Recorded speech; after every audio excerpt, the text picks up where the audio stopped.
What's your creepiest glitch in the matrix or unexplainable thing that's ever happened to you? Taking the trash out at night. Super remote area, so I know for a fact we're the only ones around here. Getting close to the road and I hear very clearly "help me" from a female voice. Even knowing there's such a slim chance of there being another living person around, I still feel like I should look around and check it out in case I wasn't just hearing things and someone actually needs help. Take about 2 steps in the direction I thought I heard it, hear a giggle in the same exact voice, turn around and walk promptly back up the driveway because frick that crap. Anyone who actually needed help wouldn't be laughing, I don't think. I like that you had to be specific that a living person would be a rarity near you. I was about 12 years old and woke up in the middle of the night needing to take a leak. I walked across the hall to the little bathroom, hit the lights, and was about to reach for the toilet when I glanced up and saw a face in the mirror. It was not my face. It was as if someone was on the other side, standing to the right, with their face right next to the glass, staring at me. I only saw it for the briefest moment, but it is seared into my brain. I screamed and ran out of there to find my dad. Of course, my dad investigated, then calmed me down, or tried to. Eventually we had a prayer session. Because I was so freaked out, eventually I must have gone back to sleep.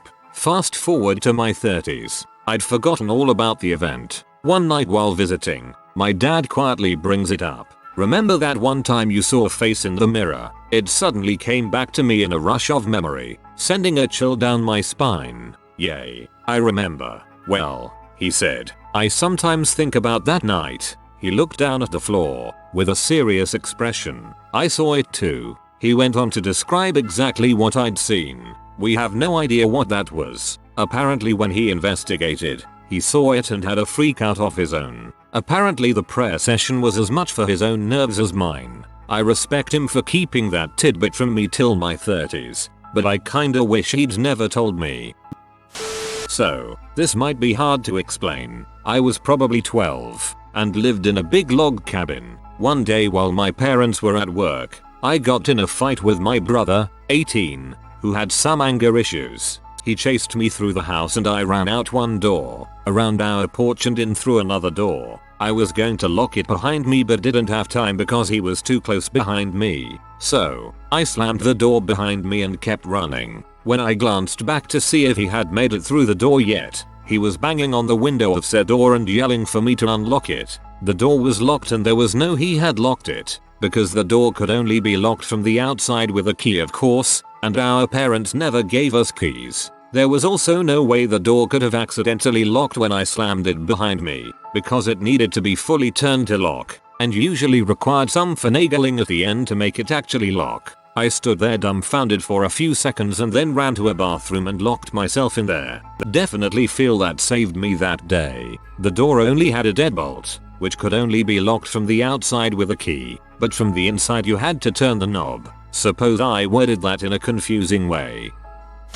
This didn't happen to me, but to my mother and aunt when they were younger, and to this day is the creepiest thing I've ever heard. So one day when they were around 16 years old they were alone in the house for a couple of hours while their mother was out working. I don't remember exactly which one of them noticed this, but one of them walked into the kitchen and was shocked to find that the stove had somehow been ripped open all the way into the oven. My mother described it as if someone had stabbed the top of the oven, slashed it, and then pulled that slash open with their hands. Both of them saw it, and when I asked my aunt about this story she gave me the same description. Also, this was definitely not a visual hallucination because they swear they reached with their hand from inside the oven to the top through the hole. They both swear they were sober at the time, and I believe them because they were raised in an extremely religious environment, so it's impossible they were drunk or high. When my grandmother got home they naturally went to show her the slash, only to find it was completely gone. The stove was completely normal and there was no sign of a hole ever being there.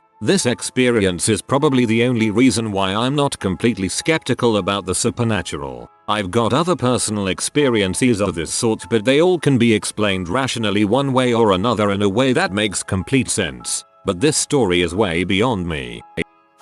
Okay, my sister and I were playing the age-old game of get the frick out of my room. If you've never played it before, all you do is try to get the intruder out. I managed to get her outside the door, but she always trying to push it open while I was attempting to close it. Suddenly, I slam it shut, meaning I won. I turn around and there is my very confused sister wondering how she ended up back in my room. In her confusion, I managed to get her back out.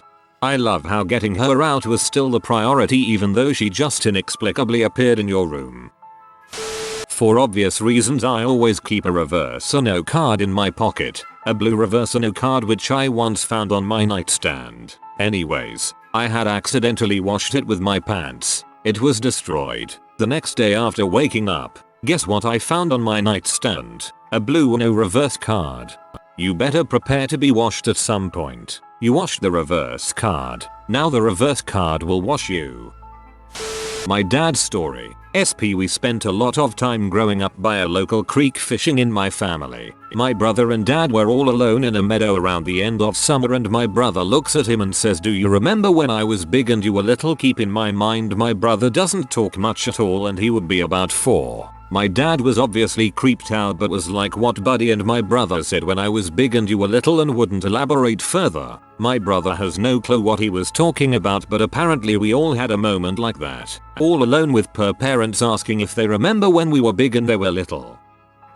When I was 14, 1995, during the eerie calm before a summer lightning storm, my dog Daisy, Chow Lab Mix, started barking at the corner of the basement. There was nothing to bark at, just stone fireplace and a tile floor. Suddenly a lamp set above the fireplace had the light bulb explode and a painting hung next to it shattering as it flew off the wall at an almost 90-degree trajectory, landing 10 feet from the wall. My brother and I have theorized for years what it was. Our best guess is that lightning hit the chimney and that's what did the damage. We've never been able to figure out how our dog knew it was about to happen. The charge built up and was audible to the dog before the strike. I once went to sleep in an unmade bed, cause I'm lazy and was too tired to make it LOL. I was laying under the covers and I woke up laying face down sideways on top of a completely made bed. Not me but a buddy of mine. We were playing Xbox and we both have Elite controllers which have magnetic joysticks that pop right off so you can switch to another. Well, he tossed his on his bed and went to the bathroom. He came back to find his right joystick missing. I let him use mine because I prefer the longer ones. During the summer he texted me saying he found it at his dad's house, 150 miles away from where he regularly hangs his hat, his mom's house. Must have gotten in with some laundry. When I was 5, I was sitting and watching my dad cook. Everything went white for what seemed like a minute and then back to normal. Still sitting upright, my dad still cooking in the kitchen. For years I was convinced I had been abducted by aliens. Of course, 10 years later I was diagnosed with epilepsy, so it was probably just a seizure. I guess what I'm getting at is that any unwilling lapses of consciousness feel kinda like the world crap the bed for a moment. This just happened today. My daughter, 4, was playing in her room on the 2nd story. I was 2 rooms away, playing my guitar, very loudly. I heard my daughter screaming, "Daddy, come to the guest bedroom. I want to show you something." This immediately seemed off. We have an extra bedroom, but I had never heard her call it that before. While she also has pretty good speech, this was amazingly clear. When I walked around the corner, into the bedroom to see what she wanted, I saw 2 little legs sliding out the window. I jumped across the room and grabbed my daughter by her ankle before she could fall out. After a not great moment where I yelled at her, then hugged her, then yelled again, then apologized for yelling and hugged her, I finally calmed down. We had a talk about why we don't play in windows. While I was putting the window back together, she had pushed and popped out the storm and screen window from the bottom. I asked her what she wanted to show me. What do you want to show me?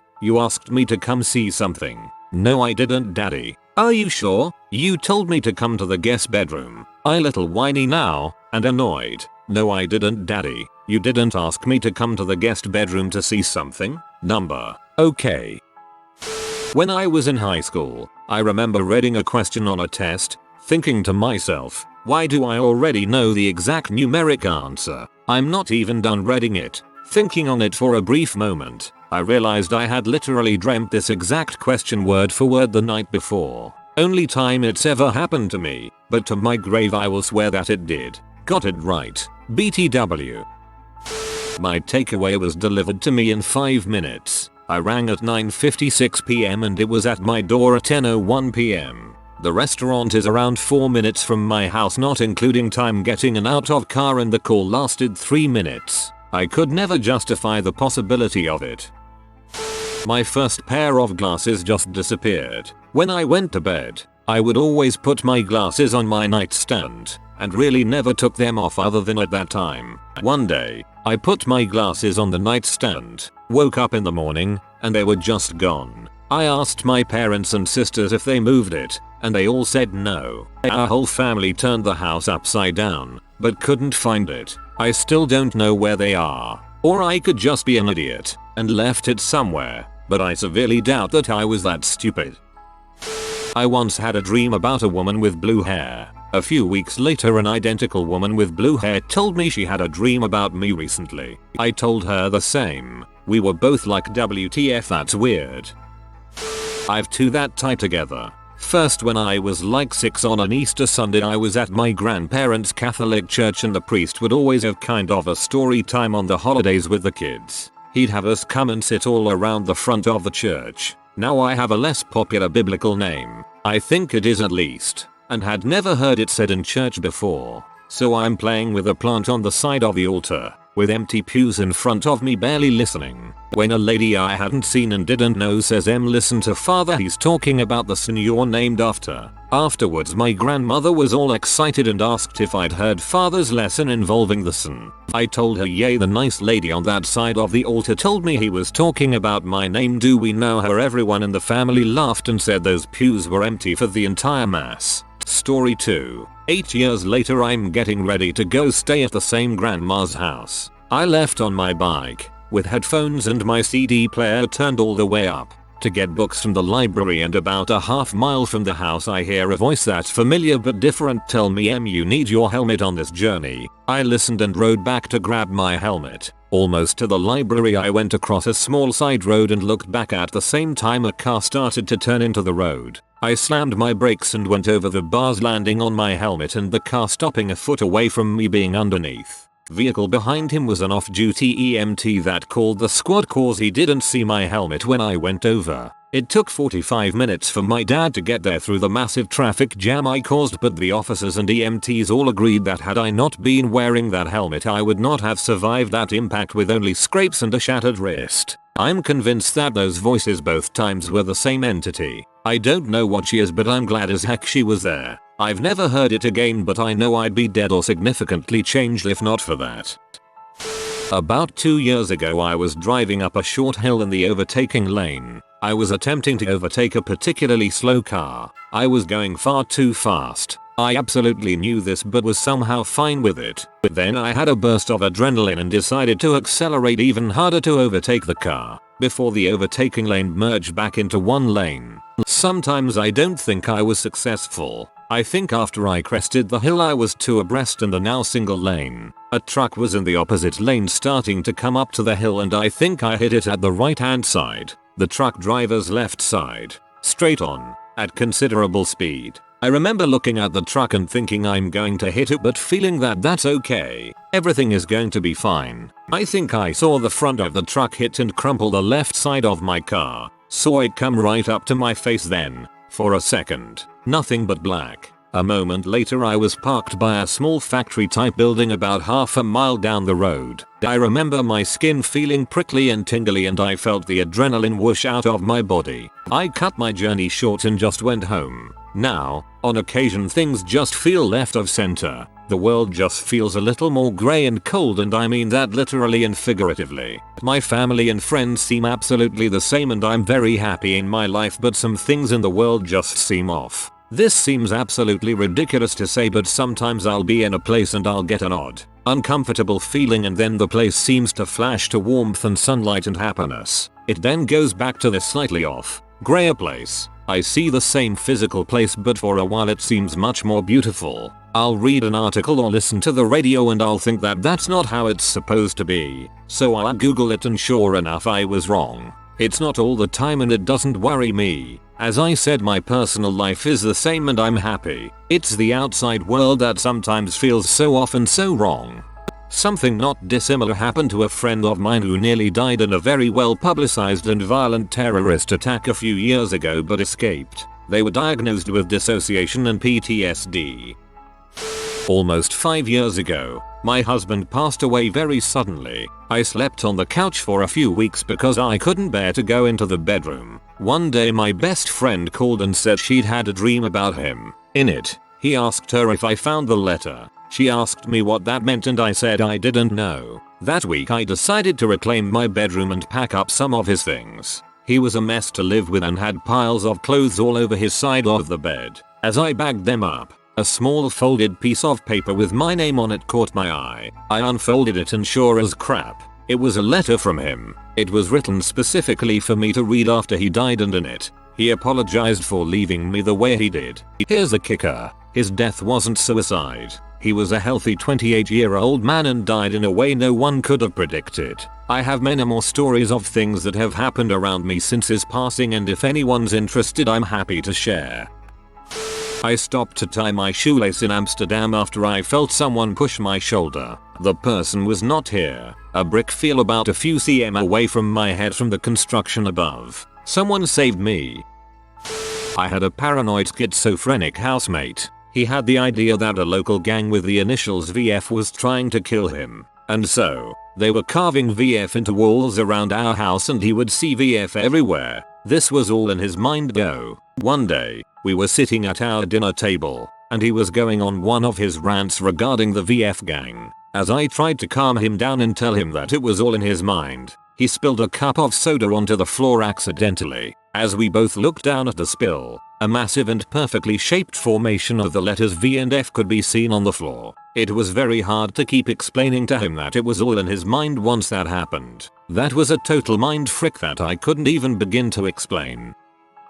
I was living for 3 summers in a big old house that served as the rectory, church house, for a church where I was working. The minister was in and out all summer, and I was also there to house sit while he was on vacation. At the time I was really into sleep tracking apps, and particularly sleep noise recording apps to see if I could hear myself talking in my sleep. I ran it almost every night and never heard a single interesting thing. I barely snore, so I would hear the odd siren outside, the bed creaking as I rolled over, breathing, a fart, etc. One morning when I was alone in the house, minister on vacation, and I opened the app to play back noises from the night before, all the usual stuff until the second to last recording. The recording was from around 3:34 in the morning. You can clearly hear me breathing and that I am not rolling around or moving much. If I had rolled or gotten up the app would have recorded it as it was an old and creaky bed. Suddenly, as you hear me breathing, there comes the noise of 3 very distinct and unmistakable raps of knuckles on wood,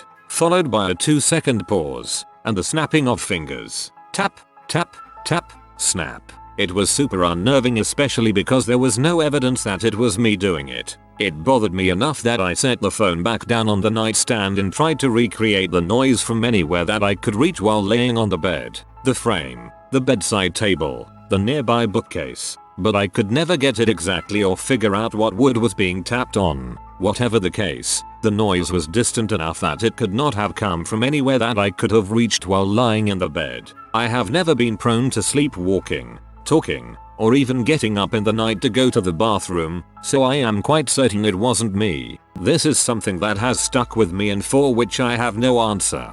Yeah, frick that.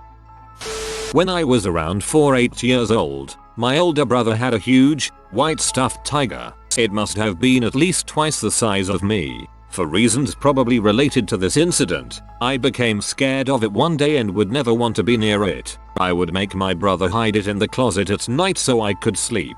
Anyway, one day the tiger was on the floor in my parents' room. I walked through my parents' doorway and immediately spotted the tiger on the right. I stared at it for a few seconds, when suddenly the tiger's tail came to life and waved around in the air before patting the floor a few times. It then returned to the spot it was in. It looked exactly how a cat moves their tail. Of course I ran away, screaming, crying, etc. My family insisted I was seeing things, but at the time I had never had a cat and had no idea cats move their tail like that. I have no doubt that tiger moved.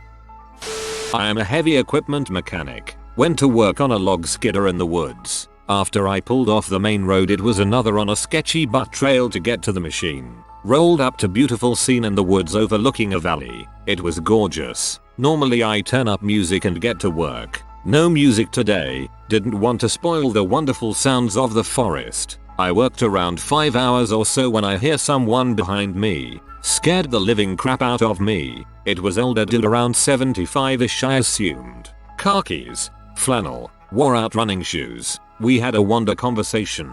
I turned around to continue working. Asked dude where he was from over my shoulder. No answer. He vanished. Then I began to think about the closest dwelling I saw. Where he could have been from. I decided he was hiking. Then I remembered what he was wearing. No pack. No hiking stick. Nothing. It really creeped me out. My wife tells me it was an angel. I don't know about that. But it was something for sure. I always seem to glance at a clock with the 11 minutes showing at least 4 times a day. It drives me bananas for some reason. This used to happen to me in school too. Except I always glanced at exactly 9:11 or 11:11. It seemed like a very obvious bad joke, or just something I noticed more just because of the significance of that number. Joking, I couldn't go on vacation because every time I did, a war broke out. I finally went on vacation and flew to New Orleans on the 10th of September, 2001. Haven't taken a vacation since. When you retire the world is gonna end or something. I carry the same pen in the same pocket of my scrubs every day. I was doing my thing at work earlier this week. I go to grab my pen and there were 2. No. It's not a big deal and maybe not entirely creepy, but it legit rocked my brain and freaked me out. I didn't accidentally pick up another identical pen at some point that morning. Not even possible. Yet there it was. Second pen. WTF. I lived in a shared house while at university, and it was a freaking odd place. Things would go missing in plain sight and then reappear moments later. Not just small things like lighters but big things. Jackets, plates, textbooks. We got so used to it we ended up accepting it. Everyone would leave the room for a minute and when you came back in, whatever was missing would be right back wherever it last was. The living room had a sliding door that gave access to the hallway. We were poor students, so all the radiators in the hallways were always turned off and we only heated the bedrooms and communal lounge. So that door was always closed. Most nights the door would have a good rattle. We were all inner city kids and just put it down to passing buses. Until someone pointed out that we lived on a residential street. No buses, no trucks, and the underground tube trains came nowhere near the place. The neighbors came around one evening and very politely asked us to stop banging up and down the stairs late at night. That caused an uncomfortable moment when we apologized but mentioned we thought it was them banging up their staircase. The weirdest moment was me in bed one night sleeping, waiting for my girlfriend to get back from a night out with her girlfriends. The bedroom door opened, and I felt the bed bow as she climbed in. I could feel the warmth of someone beside me, but it didn't feel like I rolled over and there was no one there. By this time you just accepted weird stuff happened. It never felt threatening. I am a scientist and an atheist. I don't believe in weird crap, but something was freaking wrong in that house. I sometimes wonder if it was something to do with my girlfriend then. She was named after an elder sibling who died young, before A was born. At times she was capable of the weirdest crap. I had long hair back then and the part of London we lived in still had a culture of freak bashing. I remember someone starting to pick a fight with me in the pub one night. He pinned me against a wall and got in a few solid punches when A stopped him in his tracks with a calm statement along the lines of, "Listen, I know your mother left you when you were 6 and your grandmother brought you up. I know she died last month and you're angry, but this isn't going to make you feel better. She loved you, she wouldn't want you to be like this." Woo, more stories about the psychic girlfriend please. Was driving home from college and kind of daydreaming during the long drive. I had been doing suspension work on the truck I was driving and suddenly had a vivid picture in my mind of the right front wheel spindle. I imagined a bolt that I had screwed with had shaken loose and the tire became completely uncontrollable. In my imagination the tire deflected fully to the right and immediately threw the nose of my truck around and the whole vehicle started rolling maybe a dozen times. On the highway in the middle of nowhere it would have taken a long time for an ambulance to reach me if I needed it. Since I was seat belted I would probably survive if this happened. Lo and behold, as I come over the next rise I see a truck on the side of the road, tire marks in my lane, people pulled over running to the overturned truck, and one tire fully canted out, just like I imagined. The real kicker is that I think it happened at the same time I imagined it. I didn't connect the dots until I was already past the accident. I will always regret not stopping. TLDR. My imagination caused a horrible one-car wreck. I was about 16 when this happened in Chicago. My friend was driving and we were in the alley heading to her garage. Two small ostriches darted in front of the car. We freaked out and chased them, but ultimately lost them when they ran into a yard. We even got out to look for them. When we told her parents, they accused us of being high. We weren't, and they still give us crap about it to this day. Honestly, after going over it in my head a bunch, I don't even know what we actually saw. I'm not superstitious, but there's this one thing. My lucky numbers are 317. And then my daughter was born on the 17th of March, 3/17. And then after I got divorced and was nervous to start a new life, I ended up getting this awesome apartment, and guess what number it was? 317. Honestly, knowing that it felt like my daughter saying you're gonna be okay made my new start okay.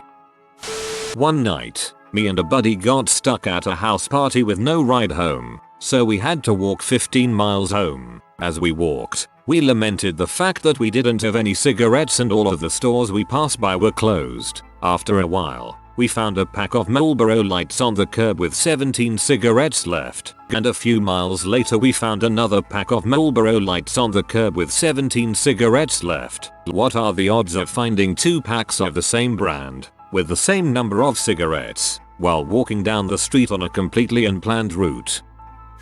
Around 2012, I traveled to a conference for work from Sacramento to Los Angeles with a co-worker for a couple days. We had some time to kill before boarding our flight back to Sac when I decided to roam the terminal for something to eat. After walking back and forth, I resorted to a random little counter for a pre-made sandwich or something. I paid, and as the woman at the counter handed me the receipt she said, "Thanks, Isabel," which is my name. This moment seemed like an eternity, and I still remember the feeling of standing there stunned, but also questioning my intuition. Within 2-3 seconds I looked at my wallet to see if I had pulled out my ID. I looked at my blouse and jacket to see if I still had a name tag on. I looked in my hands to see if I was holding a debit card. Did I pay with card? Nah. I also scanned the dang receipt for my name. The words "How do you know my name" were paralyzed on my tongue and nothing came out. Isabel is my name. That particular day was a hard day for me,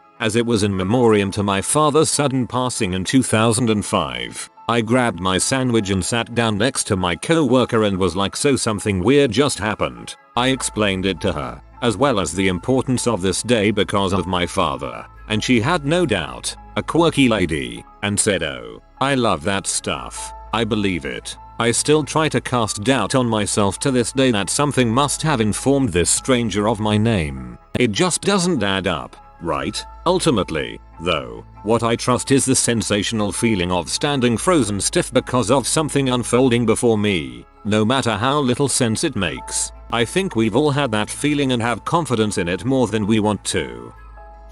If you are new to the channel, you can subscribe. I publish new videos every day. Until then, check another video.